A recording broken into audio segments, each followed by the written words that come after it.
got problems on problems on problems on problems on problems on problems, I solve them. I run through the money, the pressure be calling. Left on my blessings, I feel like I'm falling. The birdie is back, tell me I'm garbage. I'm going through something, that's why I ain't calling. Phone and progression, it's all that I wanted. The phone and affection, I summon and dub it. Cause I got problems on problems on problems on problems on problems on problems, I solve them. I run through them. Welcome back to another episode of the Problems on Problems podcast. I am your host, Mike Santi.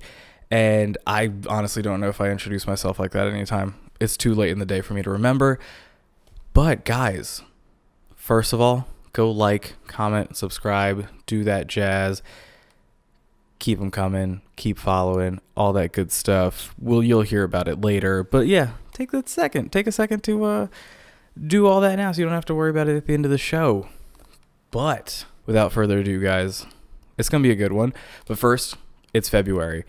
And February is a time for love, a time for championships, football, a time for Black History. Happy Black History Month. Make sure you guys are out there educating yourselves on this. I'm definitely not the source for it, but yeah, go learn about the actual history of Black people in America. It's not everything that they teach you in schools. Golly, we can go on a whole different one about that, but we're not going to. Speaking of which, it's Super Bowl weekend. All right, we got the Kansas City Chiefs playing, literally playing the greatest of all time, Tom Brady and the Tampa Bay Buccaneers. Tom Brady being the one that's the greatest of all time. As a not Patriots fan, really as a fan of just winning, I can give Tom Brady, without a shadow of a doubt, the GOAT title. I have no idea how the man does it. I don't know if he sold his soul or something like that, but hey, good for you. But another reason that this is so monumental, historic, if you want to call it that, is that the Tampa Bay Buccaneers are the first Super Bowl team to have 3 or more assistant coaches serving as coordinators who are African American. So it's big news, doing bits, making history, all in Black History Month. What you know about that? Gotta love it. And speaking of love, I don't really know how to transition into this. Story time. Why not? Big disclosure. We'll do this disclosure at the beginning of the story. That way, in case I forget throughout the story, or if you get lost, you know that we're going to keep the identities of everyone involved anonymous, because at the end of the day, these are nice people. And just because they don't live the same lifestyle as you does not make them any less of. But you know who's less of people? Those dudes that stay drag racing. But where do we begin? Remember that time when I told you guys I was single? Last week's episode. I've been single for a while. Oof, that sounds bad. Bad way to start the episode. Oh well, we're too deep into it. I've been single for a bit. And with that life of singleness is a mindset where I don't really say no to a lot of things. Okay?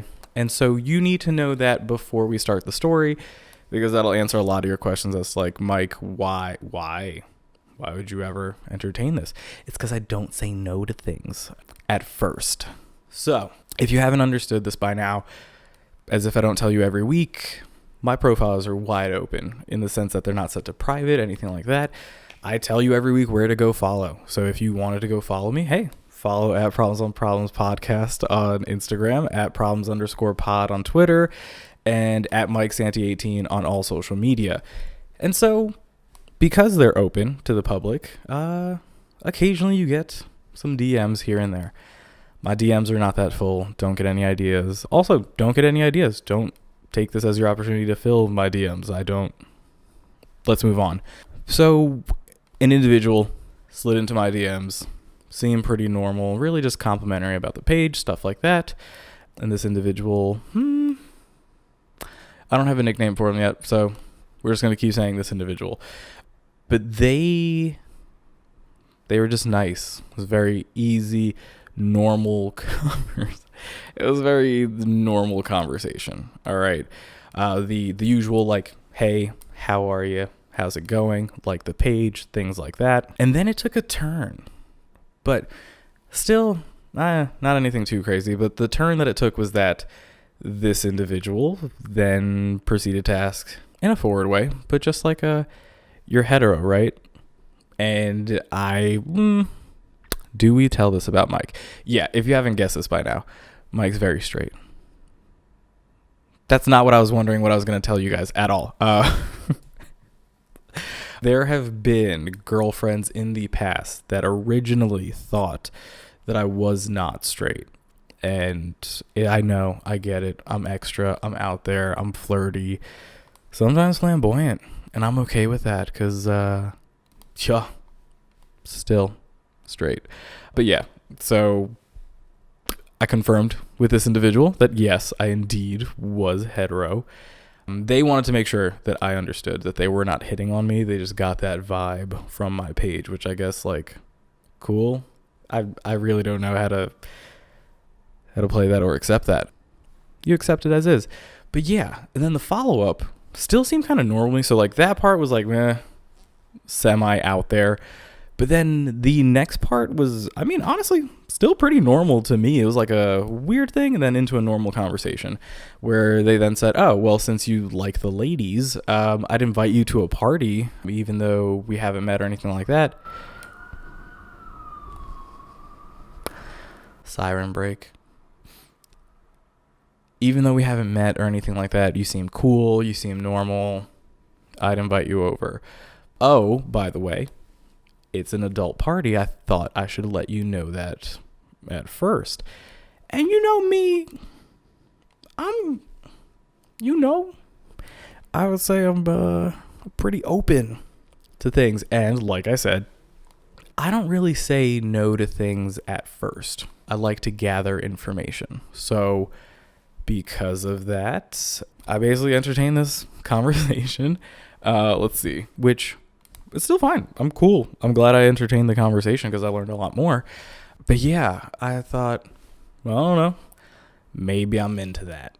I asked for some more clarity as to what this person meant by adult parties.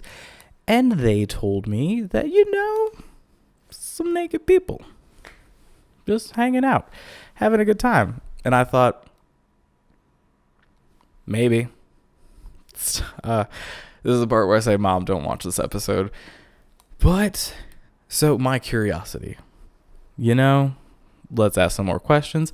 Reference pictures were offered to me. And again, me being a very open-minded individual, I said, yeah, sure. We don't mind any references. And then picture one happens. And picture one, I don't know how to explain this, but let's say this. Picture one had 3 individuals in it, and they were all involved. And the closest thing I can compare it to, I don't know, think of a monument in Paris. A pretty famous one. Cross-reference that with Urban Dictionary, and there you go. And yeah, I was shocked. Not because I'm some like innocent, pure being or anything like that. I just realized, like, hey, this is a lot. Then comes picture 2. And picture 2 is what I like to call a group photo. Not a single person in the group was wearing clothes. And, you have a lot of defining moments in your life. And defining moments in which you're presented with a fork in the road.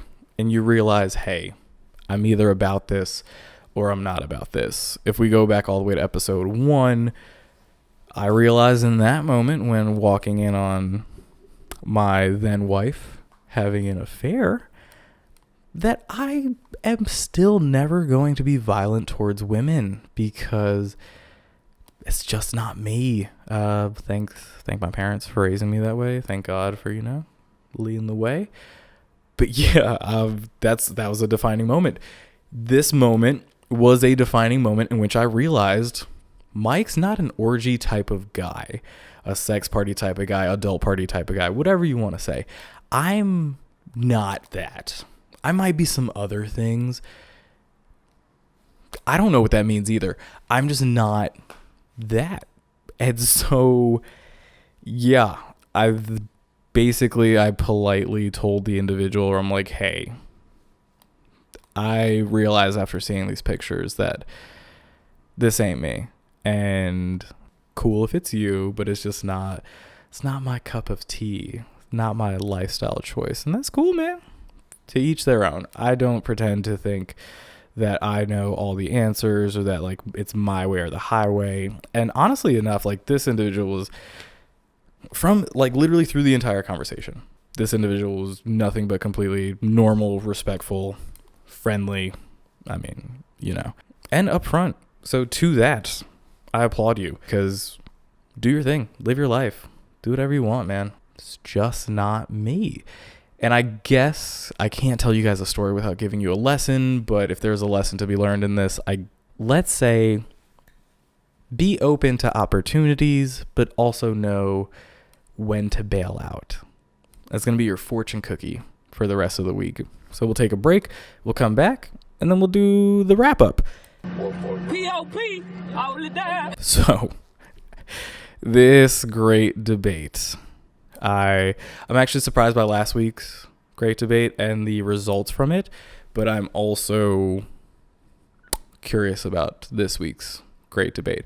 But let's get into it. So last week we asked you guys, would you rather be single or taken during a pandemic?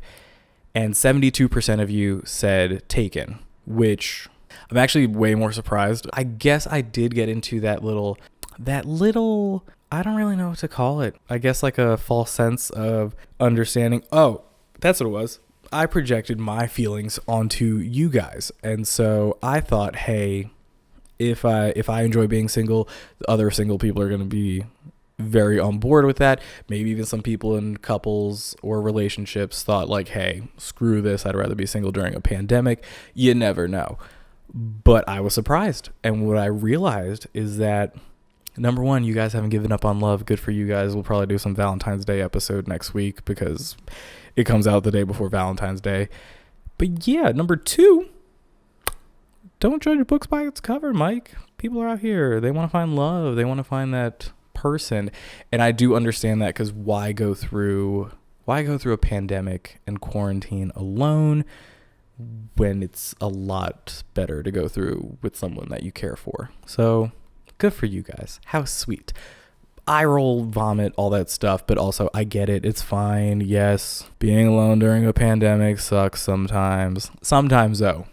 The rest of the time, I think it's pretty okay. Pretty sweet, actually. But yeah, I get it. Kudos to you guys. I'm so happy for you and your love. But this week, I'm just curious, especially after this story time. Is the saying true that the more the merrier? You know exactly what I'm talking about. And if you're answering this on Instagram, I would love to see what happens when the people that only answer the polls on Instagram and don't watch the actual episode just read this week's poll and kind of go from there. But nonetheless, we move right into the Friday follows, and I feel so conflicted that these two people, they're great individuals, and I just feel weird / semi bad that they're going to be connected to this episode. Not in any way, shape, or form based off their lifestyle choices, just the fact that we're doing Friday follows and someone's got to get a shout out this week. So firstly, we're going to shout out Black Eyes Cook. Corey has done it again. I know you've heard me give him shout outs as his food page, his main page, I guess if you want to call it that, at Daily Specials Charlotte, where Mans is putting you on game when it comes to food. Now he's got a page and a YouTube channel dedicated to cooking. This week, because it's Super Bowl weekend, he posted a video that is all about a spicy sausage queso dip. Go look at it. I'm sure there are substitutes if you're, if red meat or something like that doesn't, you know what I mean? Like if you're food sensitive or if you're like a vegetarian, but also like there's so much dairy in there. So vegans, this isn't for you. But yeah, go check him out at Black Eyes Cook. Awesome quality of videos, awesome recipes that'll come from the future. But let him know. Send him some love. The next person, this one's special. It is Deniele, a former associate of mine. a friend of mine too, been there with me through some weird times in life. But yes, she's also a DJ Persevere. You can find her at DJ Persevere on SoundCloud. That is DJ PERS3VERE on SoundCloud. You can follow her at Deniele3 on Instagram. Music is banging. That's all I gotta say. Fire. Straight hits. I might have an air horn by now. If not, use that one, Mike. But yeah, guys, don't forget to like, comment, subscribe to the Problems on Problems channel here. Don't forget to follow us at Problems on Problems podcast on Instagram. Where else? At Problems_pod on Twitter. I'm really not that active on Twitter, so I apologize in advance. Maybe this will change. Who knows? And on top of all that, don't forget to follow your boy at MikeSanti18 on all social media. And like I always say, guys, if it's not a good time, hope it's a good story. And I will see you next week.